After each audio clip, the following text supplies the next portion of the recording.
Subscribe to our channel by clicking the subscribe button. Click the bell button and enjoy the latest uploads from our channel. Have you noticed that your hair has been falling out more than usual?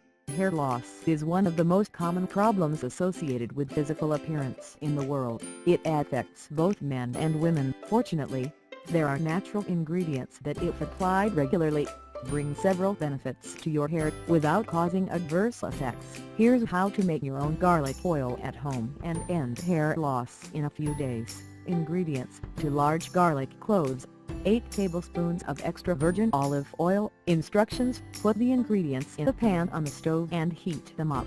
Don't let the olive oil and garlic reach a boil. You should just warm them up when you start to smell the oil.